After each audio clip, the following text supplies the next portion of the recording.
All right. So I'm going to go through this first portion of the note sheet, just so that if I am either absent or you wanted to kind of come back and you missed something, then you have this part as well. So this will be part one. The other one is, of course, posted as part two.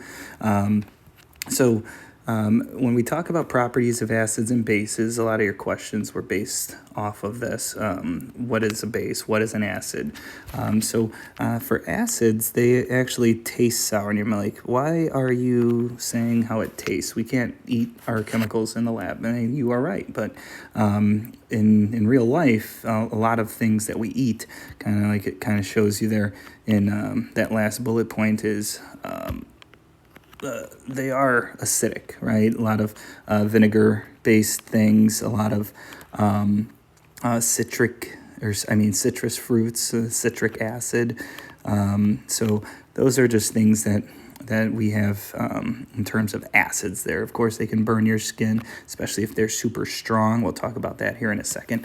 Of course, the pH is less than 7, right? 7 being neutral. We talked about that in our simulation. And this is a really important one right here. It releases H plus ions. That's really what creates and what makes acids because they have these hydrogen ions that are there. And when they're in solutions, they actually split up, and all of these hydrogen ions are just floating around. So if I had a little beaker of stuff, there'd just be a bunch of hydrogens floating around there. It'd make this an acidic substance there. They do react with metals, and that's what you kind of saw in your stations activity, where only acids would bubble, fizz, change temperature, change color, so on with the metals. But they don't appear color, so there's no color change. You can say that they remain clear with phenolphthalein, which is an indicator. So this is an indicator, kind of like the universal indicator, and we label that as PHTH for phenolphthalein. That's how we abbreviate that. And again, common in food products. You can kind of see there lemon, soda, tomato, coffee, and all that fun stuff. So the closer we get to 7 on the scale, the more neutral we end up being. But for simplicity's sake, we're saying that pretty much everything that isn't 7, that's less than 7, can be considered acidic. Now, of course, most are slightly acidic to, more strong, or stronger, I guess you would say. And of course, if you had to say what the stronger acids are, they are, of course, closer to 0 or closer to 1. And then, of course, the weaker acids are a little bit closer to that neutral area there. Over here, we have bases. We put bases as blue. That's what they appear in as, or in a universal indicator. These taste bitter. All right, think of if you ever had soap in your mouth, and that taste, that is definitely bitter. It feels slippery. So if you got any base on your fingers in the lab area, you would notice that it has some slippery substance. It feels slick. Greater than 0 or than 7, of course, is the pH value. And again, very important here. Releases OH ions. The OH ions are, again, what make a base, or what we say is alkaline. And of course, if the acids react, the bases do not react with the metals, and they appear pink with phenolphthalein. Again, this is an indicator that you're going to use in lab, and we abbreviate it PHTH. And common in cleaning products. So a lot of our cleaning products are basic, kind of like soap, ammonia, bleach, a lot of those different types of things. So when we're going through, we're identifying our bases. It's pretty much everything that's got a pH level above 7, of course, which is neutral. And just like kind of like a mirror image of the acids, the weaker bases are closer to 7, right? And the strong bases are closer to that 14 threshold, right? And that's the limit to our pH scale. And you might be thinking, well, what is going on with, what is going on with water, right? Why is water neutral, right? And you might be thinking, oh, it's it's water, right? Everything deals with water, everything uses water, which is true. But I want you to just kind of think about, what's happening here. If you have acids which contain an H plus ion and all of your bases contain OH, well, what if you put those two things together and have them maybe in equal amounts, right? Then you don't have something too acidic, you don't have something too basic, you actually end up with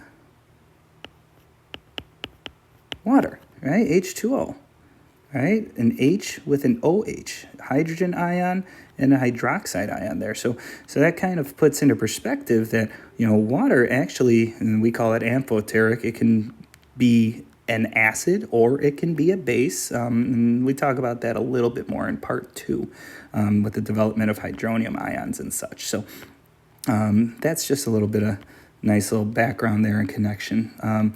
But we're going to get into some calculations. That's why I have the calculator pulled up. So when we're talking about this, you'll see that there's a lot of brackets here. These are kind of like little mini formulas to help you out in your worksheet. And I go through a whole worksheet with this stuff as well in another video. But you see that this nice little square kind of helps you connect everything, right? You see the direction that the arrows kind of touch each other show you what information you can get based on what you have, which is really nice. And I like putting the brackets around the ions just because what those brackets represent, whenever I have brackets like this around there, this is a hydrogen ion.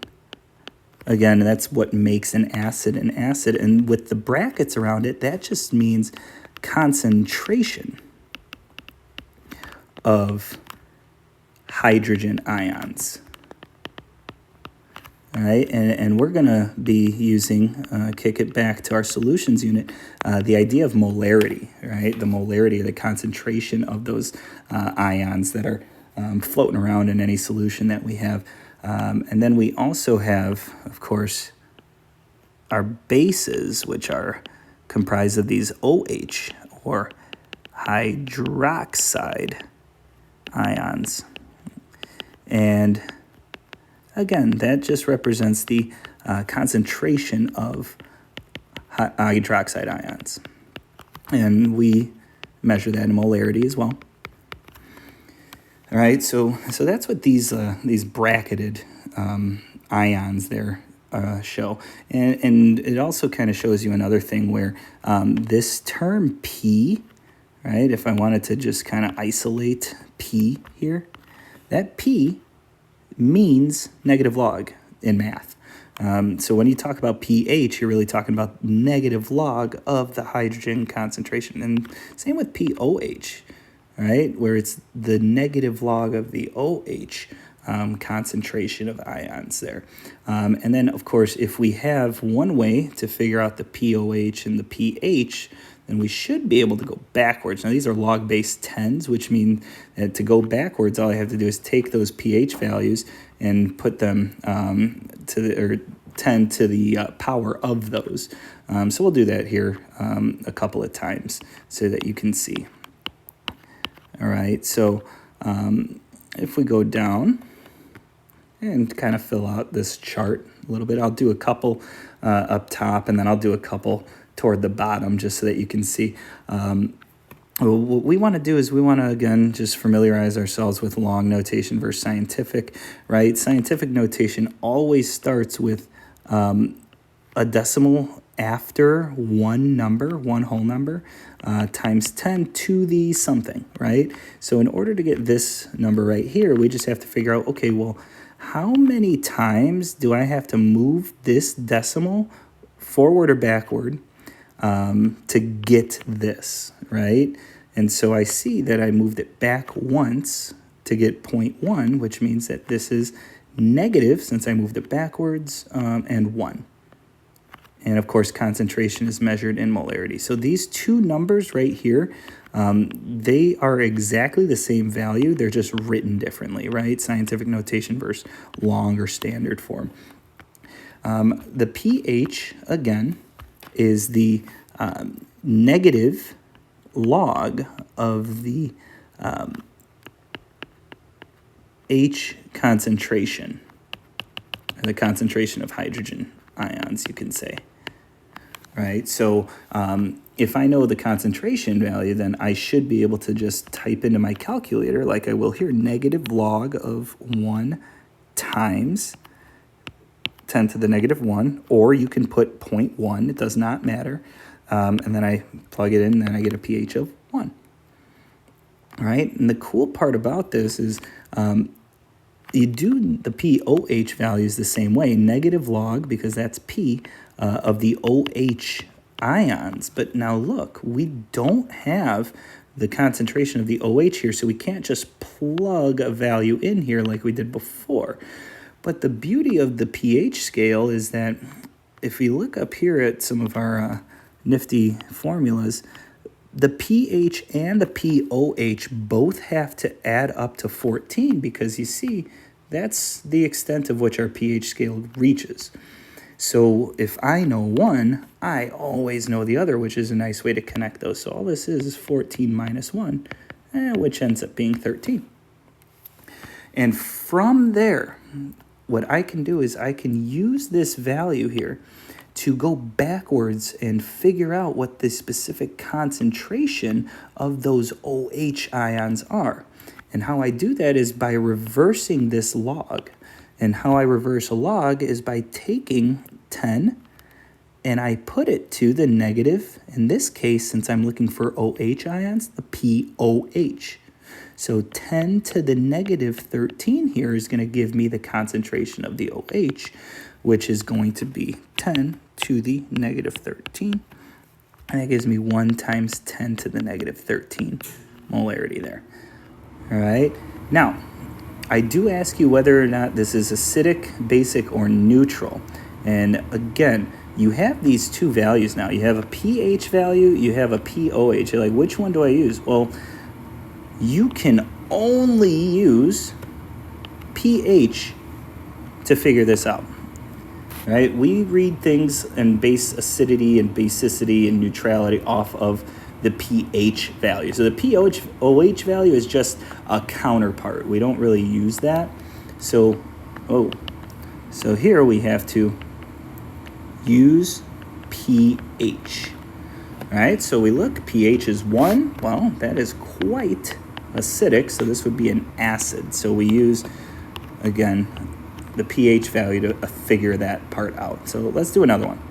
And notice I'm given something different. In this case, I give you the scientific notation. Now, we're going to be primarily using scientific notation, but again, it's a nice review to kind of be able to know what long notation would be. So over here, I see that this is a negative 3, which means I'm going to move backward with my decimal, and I'm going to do it 3 times. So it would be 1, 2, 3, and that didn't work out. 1, 2, 3. All right, so the decimal ends here, and every hump that I create is a 0, right? So I'm going to end up with a longer notation of 0.001 molar. And that's those two numbers, again, are the same thing. The way that and not to confuse you with that, but the way that I did that was I just moved the decimal back however many times it told me to. Notice you'll always end up with 1 fewer 0 than what your exponent is. So my exponent is 3, and I have 2 zeros. And it always works out that way because the decimal going back in front of that number that it's behind actually doesn't create a 0 there. Coming over here, to find the pH, we do the negative log of that value. You can use either value, so I'll show you doing the long notation now. It's the same thing, 0.001. That gives me 3 as my pH. Now let's do negative log of 1 times 10 to the negative 3, just to show you that it's exactly the same value. All right, so I have my pH. Well, because I have my pH, I can figure out my pOH, which is going to be 11. And then I can use the nice reverse log, as I like to call it, to use the pOH to find the concentration of those OH or hydroxide ions. So that's going to be 10 to the negative 11th, which is going to be, I'll prove it to you here, 10 to the negative 11, 1 times 10 to the negative 11. So 1 times 10 to the negative 11 molarity there. Is this acidic or basic? Well, I look at the pH value. I see that the pH value is 3, which is less than 7, which means this is certainly an acid. Right? So let's go to this bottom one here. I'm going to just jump around and do a couple. I'm not going to do all of these to save you time as well. But let's go to this one right here. So I see that I have a pOH value that I'm given, which means that I can find two things right away. I can find the pH value, because the pH value would just be 14 minus that, which is 7 as well. And then I can use the pH and the pOH values to figure out the individual concentrations of the hydrogen and hydroxide ions there. So doing that, let's do the pOH first, since we're given that. The pOH is 10, or the hydroxide ion concentration, right? The OH minus, right? That's going to be negative pOH. So 10 to the negative 7, which is going to give us a concentration of 1 times 10 to the negative 7th molarity, right? Molar solution. And then for the hydrogen ions, I do the exact same thing, but I just use the pH value. So I do 10 to the negative pH, right? Because now I'm dealing with the hydrogen ions. And that's going to be 10 to the negative 7 as well. And we notice that those are the same concentration. Well, that should make sense, because when I have a pH of 7, that means that I have something that is,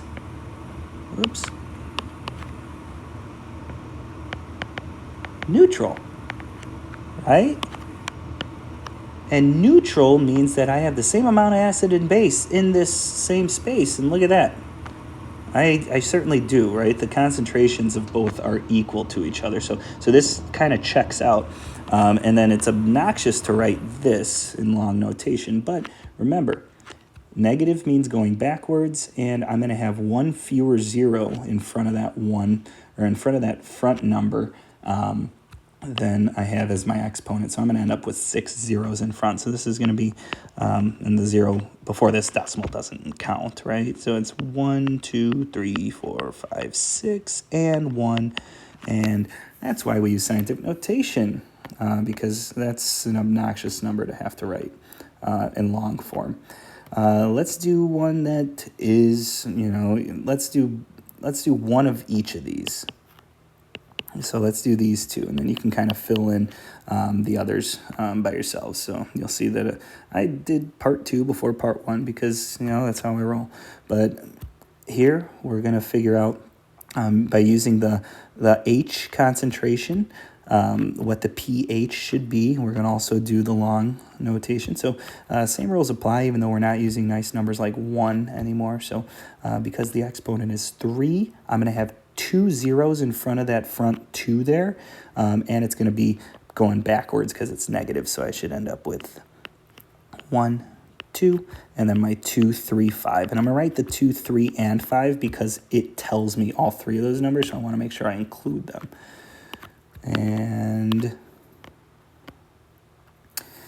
Finding the pH value, again, is just doing the negative log of the H concentration, 2.35 times 10 to the negative third.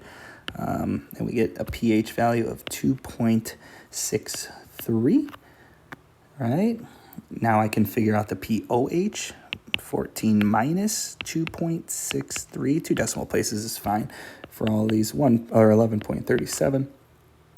And to figure out the pOH, 10 to the negative 11.37, because I'm using the pOH to find the concentration of OH, or hydroxide ions, which is about 4.27 times 10 to the negative 12th molar.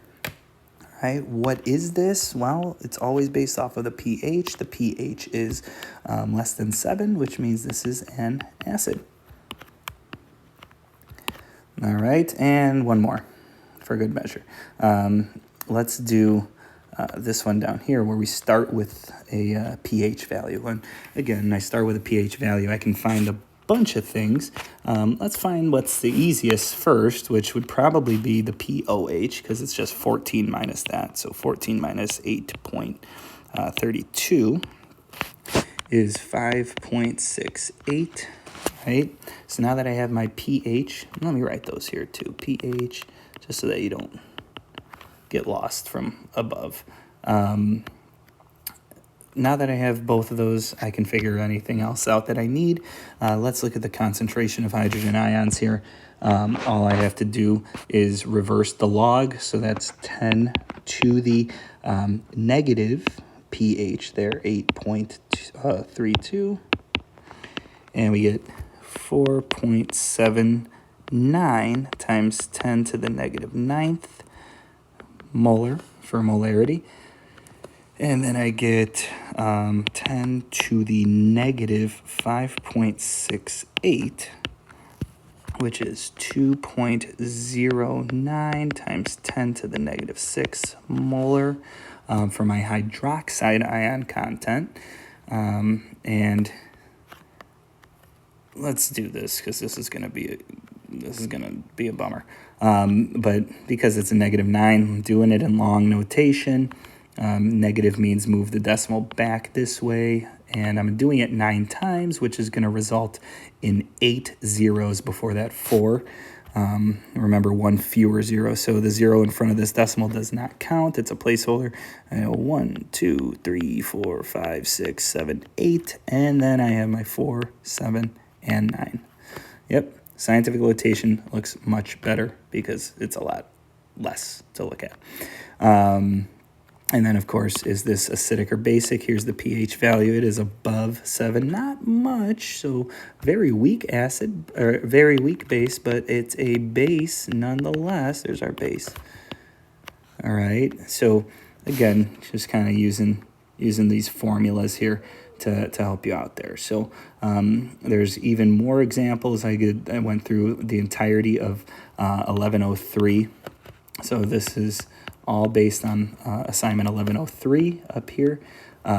So I went through all that. There's a whole video key for that entire worksheet to help you out and have more examples. One last thing I want to kind of show you, and how this is really cool, is notice how we determined that, and we'll look at this one, for instance, that this is an acid. And we see that because of the pH value, right? And that's pretty straightforward, less than 7. But I want you to just pay attention to the actual concentrations of the H and the OH, right? OH is base, H plus is acid, right? Hydrogen versus hydroxide. But this -12, that is a really, really, really small number. Look at how small -9 was. To the -9th, that's a very, very low number. So it only makes sense that we don't have a lot of OH ions in this solution because it's an acid. And we have much more hydrogen in here, right? So again, you can kind of check your work and be like, well, does my answer make sense? Well, yeah, because, 0.0 0.00235 is a much, much larger number. It's crazy to say, is a much, much larger number than 1, 2, 3, 4, 5, 6, 7, 8, 9, 10, 11, 427, right? That's the discrepancy between how much hydroxide's in here compared to how much hydrogen's in there. So again, just another way to kind of show the difference between checking yourself too. So hopefully this helps. Work through this, and then let me know if you have any questions.